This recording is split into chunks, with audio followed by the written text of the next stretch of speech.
So I'm an artist, but a little bit of a peculiar one. I don't paint. I can't draw. My shop teacher in high school wrote that I was a menace on my report card. And you probably don't really want to see my photographs. But there is one thing I know how to do. I know how to program a computer. I can code. And people will tell me that 100 years ago, folks like me didn't exist, that it was impossible, that art made with data is a new thing. It's a product of our age. It's something that's really important to think of as something that's very now, and that's true. But there is an art form that's been around for a very long time that's really about using information, abstract information, to make emotionally resonant pieces. And it's called music. And we've been making music for tens of thousands of years, right? And if you think about what music is, notes and chords and keys and harmonies and melodies, these things are algorithms, these things are systems that are designed to unfold over time to make us feel. I came to the arts through music. I was trained as a composer, and about 15 years ago, I started making pieces that were designed to look at the intersection between sound and image, to use an image to unveil a musical structure, or to use a sound to show you something interesting about something that's usually pictorial. So what you're seeing on the screen is literally being drawn by the musical structure of the musicians on stage, and there's no accident that it looks like a plant, because the underlying algorithmic biology of the plant is what informed the musical structure in the first place. So once you know how to do this, once you know how to code with media, you can do some pretty cool stuff. So this is a project I did for the Sundance Film Festival. Really simple idea. You take every Academy Award Best Picture, you speed it up to 1 minute each, you string them all together. And so in 75 minutes, I can show you the history of Hollywood cinema. And what it really shows you is it shows you the history of editing in Hollywood cinema. So on the left, we got Casablanca, on the right, we got Chicago. And you can see that Casablanca is a little easier to read, and that's because the average length of a cinematic shot in the 1940s was 26 seconds. And now it's around 6 seconds.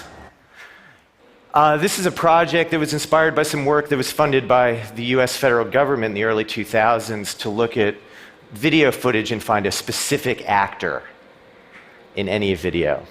And so I repurposed this code to train a system on one person in our culture who would never need to be surveilled in that manner, which is Britney Spears. I downloaded 2,000 paparazzi photos of Britney Spears and trained my computer to find her face and her face alone. I can run any footage of her through it, and it will center her eyes in the frame. And this sort of is a little double commentary about surveillance in our society. We are very fraught with anxiety about being watched, but then we obsess over celebrity. What you're seeing on the screen here is a collaboration I did with an artist named Leon Amaris. What she did is very simple to explain and describe, but very hard to do. She took 72 minutes of activity, getting ready for a date, getting ready for a night out in the town, and stretched it over 3 days and performed it on a traffic island in slow motion in New York City. I was there too. I was there with a film crew, filmed the whole thing, and then we reversed the process, speeding it up to 72 minutes again. So it looks like she's moving normally and the whole world is flying by. At a certain point, I figured out that what I was doing was I was making portraits. Right? And when you think about portraiture, you tend to think about stuff like this. The guy on the left is named Gilbert Stuart. He's sort of the first real portraitist of the United States. And on the right is his portrait of George Washington from 1796. This is a so-called Lansdowne portrait. And if you look at this painting, there's a lot of symbolism, right? We got a rainbow out the window, we got a sword, we got a quill on the desk. All of these things are meant to evoke George Washington as the father of the nation. This is my portrait of George Washington. And what this is an eye chart. Only instead of letters, they're words. And what the words are is they're the 66 words in George Washington's State of the Union addresses that he uses more than any other president. So gentleman has its own symbolism and its own rhetoric. And it's really kind of significant, right, that that's the word he used the most. This is the eye chart for George W. Bush, who was president when I made this piece, and how you get there from gentleman to terror in 43 easy steps tells us a lot about American history and gives you a different insight than you would looking at a series of paintings. These pieces provide a history lesson of the United States through the political rhetoric of its leaders. Ronald Reagan spent a lot of time talking about deficits.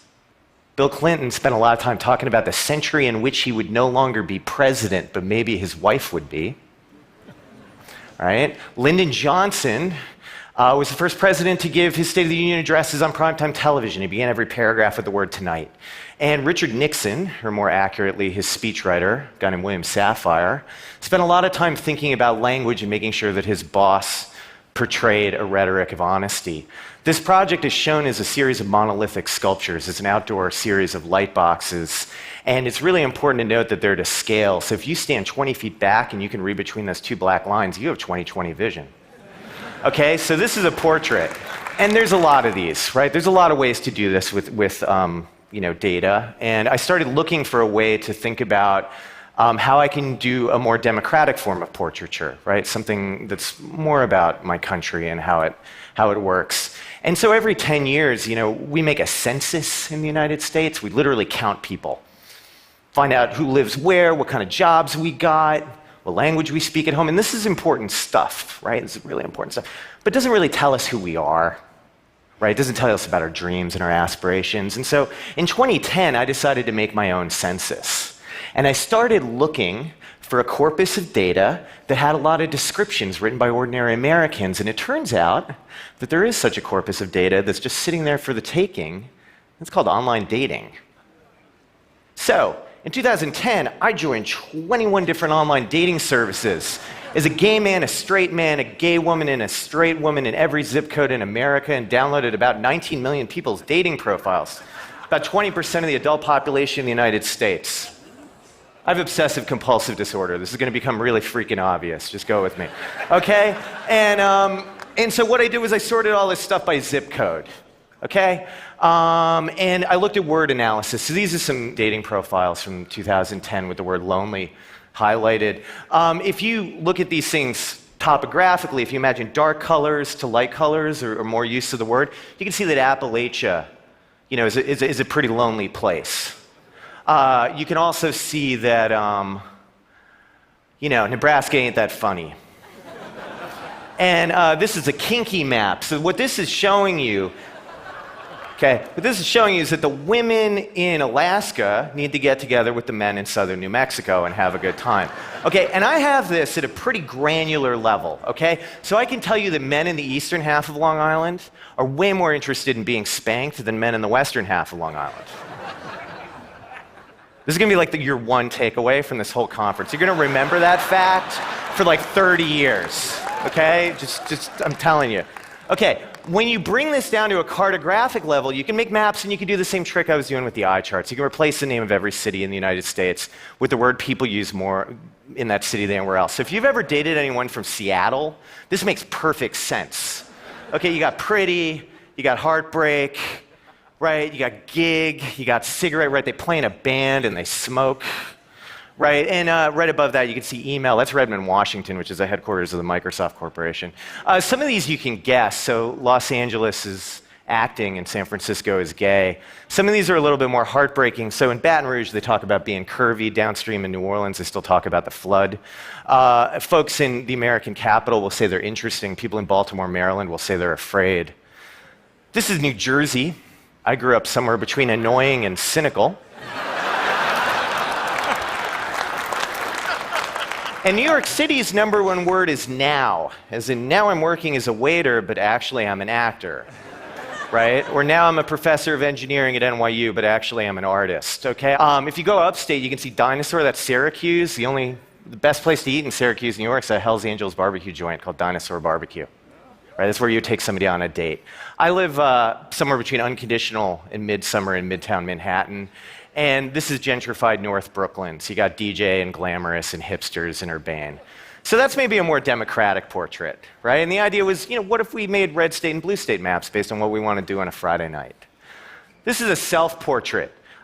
This is based on my email, about 500,000 emails sent over 20 years. You can think of this as a quantified selfie. All right, so what I'm doing is I'm running a physics equation based on my personal data. You have to imagine everybody I've ever corresponded with started out in the middle and exploded with a big bang, all right? And everybody has gravity to one another, right? Gravity based on how much they've been emailing, who they've been emailing with, and it also does sentimental analysis. So if I say I love you, you're heavier to me. And you attract to my email addresses in the middle, which act like kind of mainline stars. And all the names are handwritten. Sometimes you do this data in this work with real-time data to illuminate maybe a specific problem in a specific city. This is a Walther PPK 9mm semi-automatic handgun that was used in a shooting in the French Quarter in New Orleans about 2 years ago on Valentine's Day in an argument over parking. These are my cigarettes. This is a house where the shooting took place. This project involved a little bit of engineering. I got a bike chain rigged up as a camshaft with a computer driving it. And that computer and that mechanism is buried in a box, guns on top, welded to a steel plate. There's a wire going through to the trigger, and the computer in the box is online. It's listening to the 911 feed of the New Orleans Police Department, so that anytime there's a shooting reported in New Orleans, the gun fires. Now there's a blank, so there's no bullet. There's big light, big noise. Most importantly, there's a casing. It's about 5 shootings a day in New Orleans. So over the 4 months this piece was installed, case filled up with bullets. You guys know what this is. You call this data visualization. And when you do it right, it's illuminating. And when you do it wrong, it's anesthetizing. It reduces people to numbers, so watch out. One last piece for you. I spent last summer as the artist in residence for Times Square. And Times Square in New York is literally the crossroads of the world, right? And one of the things people don't notice about it is it's the most Instagrammed place on earth. About every 5 seconds, someone commits a selfie in Times Square. About 17,000 a day, and I have them all. And these are some of them with their eyes centered. Every civilization will use a maximum level of technology available to it to make art. And it's the responsibility of the artist to ask questions about what that technology means and how it reflects our culture. And so I leave you with this. We're more than numbers. We're people, and we have dreams and ideas. And reducing us to statistics is something that's done at our peril. So thank you very much.